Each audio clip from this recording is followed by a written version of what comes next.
BRS లకు కాంగ్రెస్ లకు వాళ్ళిద్దరికి ఎక్కడంటక్కడ పర్మిషన్లు, వాళ్ళు స్వేచ్ఛగా మీటింగ్లు పెట్టుకోవచ్చు, బ్రహ్మాండమైన ఏర్పాట్లు చేసుకోవచ్చు, ఎన్నికల ఖర్చు చూడరు వాళ్ళది, వాళ్ళ పర్మిషన్ల గురించి వాళ్ళు అడగరు, వాళ్ళకి ఎక్కడ అడ్డంకులు రావు, వాళ్ళను ఎవ్వరు ఆపరు, పూర్తి స్వేచ్ఛ ఉన్న జూబ్లీస్లో వాళ్ళకు. కానీ భారతీయ జనతా పార్టీ మీటింగ్ పెట్టాలంటే 3 రోజుల ముందు పర్మిషన్ అప్లై చేస్తే ఆ రోజు పొద్దున్నే వస్తుంది పర్మిషన్. ఏ రోజు మీటింగ్ పెట్టుకుంటే పొద్దున పర్మిషన్ వస్తుంది. మేము అటో స్పీకరు ఇటో స్పీకర్ పెట్టుకొని ఒక మౌత్ పీస్ పెట్టుకొని ఒక రథం పెట్టుకొని మాట్లాడాలి. వాళ్ళు మాత్రం మొత్తం డీజేలు, మొత్తం ఎల్ఈడి బోర్డ్స్, స్క్రీన్స్, 2 పార్టీలు, వీళ్ళని వాళ్ళ తిట్టుడు, వాళ్ళు వీళ్ళని తిట్టుడు. ఇంతే. ఇక అభివృద్ధి గురించి వీళ్ళు మాట్లాడరు, వాళ్ళు మాట్లాడరు. ఎందుకంటే మాట్లాడే అర్థం వీళ్ళకి లేదు, వాళ్ళకి లేదు. ఈ తిట్టుకొని అభివృద్ధి విషయంలో ప్రజల దృష్టి మళ్లించే ప్రయత్నం చేస్తున్నారు. భారతీయ జనతా పార్టీ విషయంలో ప్రజల్లో ఒక చర్చ జరుగుతున్నది. వాళ్ళు అనేక మంది నాయకులు డోర్ టు డోర్ క్యాంపెయినింగ్ చేస్తున్నప్పుడు మేము బీఆర్ఎస్ మీద కోపంతో కాంగ్రెస్ పార్టీ కొట్టేసినాం. ఇవాళ కాంగ్రెస్ మీద కసి ఉంది మాకు, అది తీర్చుకోవడానికి ఇలా మేము బీజేపీకి ఓటయ్యబోతున్నాము అని చెప్పి స్పష్టంగా ప్రజలందరూ చెప్తున్నారు. దీన్ని తట్టుకోలేకనే ఈ వాతావరణం ఇంకా నిర్మాణం అయితే మేము తట్టుకోలేము, భారతీయ జనతా పార్టీకి తాకిడి తట్టుకోలేము. ఎందుకంటే మొన్న జరిగినటువంటి 2 ఎమ్మెల్సీ ఎన్నికల్లో బీఆర్ఎస్ పార్టీ కాంగ్రెస్ పార్టీని ఇద్దరిని ఓడగొట్టి 2 ఎమ్మెల్సీనే గెలిపించుకున్నాం మేము కరీంనగర్ శాసన మండలి నియోజకవర్గంలో. కానీ ఇక్కడ కూడా అదే పరిస్థితి పునరావృతమవుతుంది, డబ్బుల ద్వారా గెలవలేమీడ మేము అని చెప్పించి భావించే దొంగ సర్వేలు చేస్తున్నారు. ఇవాళ బీఆర్ఎస్ పార్టీలు ఆంధ్రలో ఒక సర్వే సంస్థకు 2 కోట్ల రూపాయలు ఇచ్చారు. 2 కోట్ల రూపాయలు ఇచ్చి ఏ చేసినా బీఆర్ఎస్ కు పెంచాలి వాళ్ళది. దాని పోటీగా కాంగ్రెస్ పార్టీలు ఇక్కడ 3-4 సర్వే సంస్థలు పెట్టుకున్నారు. వీళ్ళు లోకల్, వాళ్ళు నాన్ లోకల్. ఏ సర్వే సంస్థ చూసినా కూడా వీళ్ళ సంస్థలో కాంగ్రెస్ గెలుస్తుంది అంటారు, వాళ్ళ సంస్థలో బీఆర్ఎస్ గెలుస్తుంది అంటారు.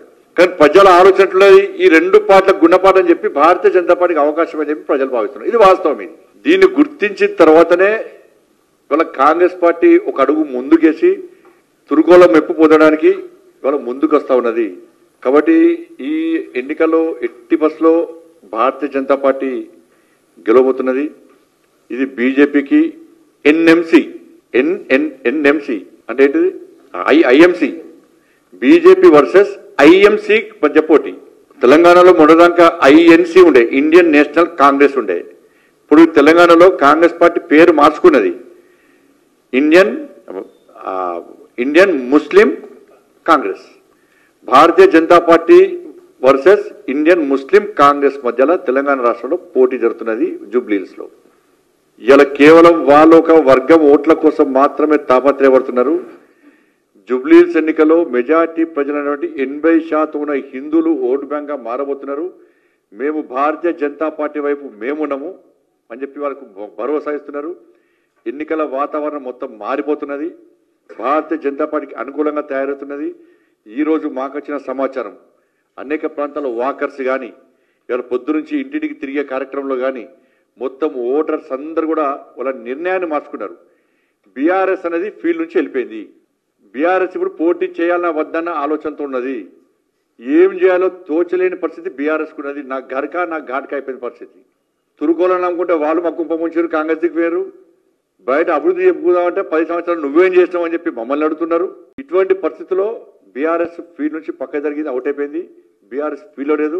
ఇక్కడ జరిగేది బీజేపీ ఐఎంసీ, ఈ రెండింటి మధ్యలో పోటీ. నేను జూబ్లీహిల్స్ ప్రజలకు విజ్ఞప్తి చేస్తున్నా, మీరు భారతీయ జనతా పార్టీ వైపు ఉంటారా, ఇండియన్ ముస్లిం కాంగ్రెస్ వైపు ఉంటారా? మీరు నిర్ణయం తీసుకోండి.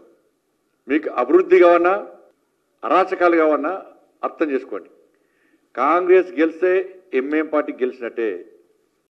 ప్రచారం అంతా కాంగ్రెస్ పార్టీలు చేస్తున్నారు. కాంగ్రెస్ పార్టీ క్యాడర్ లేదు, పూర్తిగా ఎంఐఎం పార్టీలు చేస్తున్నారు. ప్రచారం అంతా కూడా ఎంఐఎం పార్టీలే. కాంగ్రెస్ జెండాలు ఏడేమడుతులు అన్ని పచ్చ జెండాలుగా కనబడుతున్నాయి. అలా పచ్చ జెండాలు పాకిస్తాన్ జెండాలో ఈ జెండాలో కూడా అర్థమవుతలేదు.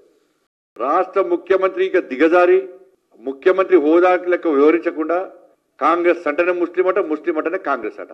ఈ దేశ జవాన్లను కించపరిచే విధంగా గతంలో కేసీఆర్ గిదే మాట్లాడాడు. సర్జికల్ స్ట్రైక్ దోమ చచ్చిపోయిందా, ఈగ చచ్చిపోయిందా కేసీఆర్ ఫామ్ హౌస్ పరిమితమైంది.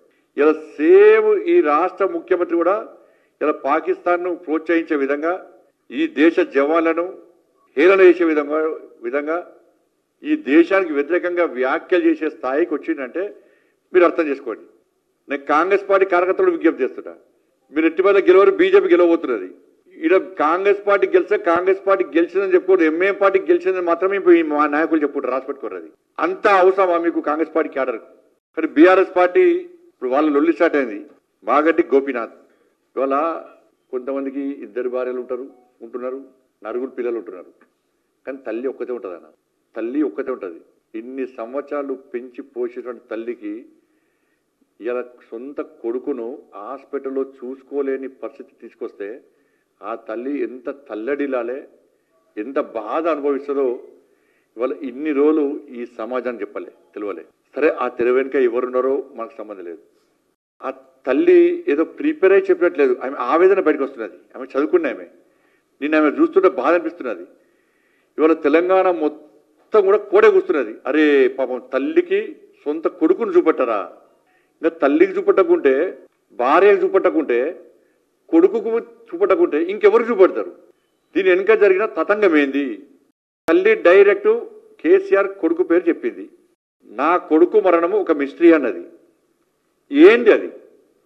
ఆ రోజే చనిపోయిందా, అంతకంటే ముందే చనిపోయిందా, కొంతమంది కోసము లేట్గా అనౌన్స్ చేసి డిక్లేర్ చేసిరా? దీని మీద విచారణ జరపాల్సిన అవసరం పక్కా ఉంది. హాస్పిటల్ డాక్టర్ల స్టేట్మెంట్ రికార్డ్ చేయాలి, హాస్పిటల్ యాజమాన్యం స్టేట్మెంట్ రికార్డ్ చేయాలి. మాగంటి గోపీనాథ్ గారి యొక్క తల్లి, వాళ్ళ భార్య, వాళ్ళ కొడుకు, వాళ్ళ స్టేట్మెంట్ రికార్డ్ చేయాలి. చూసండి, ఇవాళ నేను వీడియో చూసి, వాళ్ళ కొడుకు పేరున్నది తారక్. నేను అమెరికా నుంచి మా నాన్న అంత్యక్రియలో పాల్గొనడానికి వస్తే నన్ను బీఆర్ఎస్ పార్టీకి సంబంధించిన మాజీ మంత్రి ఫోన్ చేసి రావద్దని బెదిరించిండు. ఇది మామూలు స్టేట్మెంట్ కాదు. ఇది మా తల్లి క్లియర్ అయిపోయింది. నేను చూడడానికి పోతే ఐసీయూలో నా కొడుకుని చూడడానికి పోతే నన్ను చూపెట్టలేదు. కేసీఆర్ కొడుకొస్తేనే వేడుకున్నా, పట్టించుకోలేదు. ఆయన ఐసీయూలో పోయి చూసొచ్చిండు. ఏం జరిగిందో తెలియదు. నేను మళ్ళీ పోయి మొత్తుకున్నా, చూపెట్టే అవకాశం ఏంటని, చూపెట్టలేదు. ఏం జరిగింది ఆడ? ఒక కన్న తల్లి ఆరోపణలు చేసినప్పుడు అందరి మనసు కరిగింది. ఇవాళ తెలంగాణ రాష్ట్రం మొత్తం ప్రతి ఒక్కరు బాధపడుతున్నారు. కానీ తెలంగాణ రాష్ట్ర ముఖ్యమంత్రి గుండె మాత్రం కరుగుతలేదు. ఎందుకంటే వాళ్ళు ఒకటి, ముఖ్యమంత్రి కొడుకు రేవంత్ రెడ్డి ఇద్దరు దోస్తులు, వీళ్ళిద్దరు వ్యాపారాలు, వీళ్ళిద్దరు మన ప్రాపర్టీ పంపకాలు, ఇద్దరి మధ్య లోపాయికార ఒప్పందం. అందుకే డ్రగ్స్ కేసు పోయింది, ఫోన్ ట్యాపింగ్ కేసు పోయింది, ఫామ్ హౌస్ కేసు పోయింది, విద్యుత్ కొనుగోలు కేసు పోయింది, ఈ కార్ రేసు పోయింది, కాళేశ్వరం కేసు పోయింది. దేనిలో ఒక్క దానిలో విచారణ జరపలేదు. ఎందుకంటే విచారణ పేరుతోనే కేసీఆర్ అనే వ్యక్తి పోయి ఢిల్లీ మూటలు కలుపుతాడు, ఇట కేటీఆర్ పోయి రేవంత్ రెడ్డి గారికి పైసలు ఇస్తాడు. వీళ్ళిద్దరి మధ్య పైసల దందా.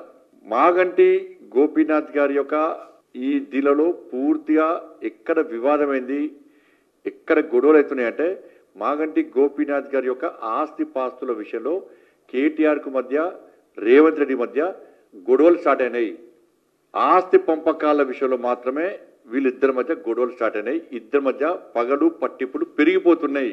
ఇది 100% వాస్తవము.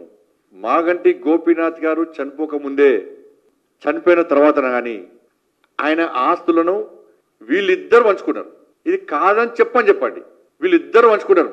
మాగంటి గోపీనాథ్ గారు ఆస్తులు ఎన్నున్నాయి, ఎవరి పేరు మీదకి ట్రాన్స్ఫర్ అయినాయి, ఎట్లా ట్రాన్స్ఫర్ అయినాయి, గొడవ ఎక్కడ జరిగింది, వాళ్ళ తల్లి గారు కానీ, వాళ్ళ భార్య కానీ, వాళ్ళ కొడుకు చెప్పేటువంటి ఆరోపణల మీద విచారణ చేసే దమ్ము రేవంత్ రెడ్డి సర్కార్కు ఉందా?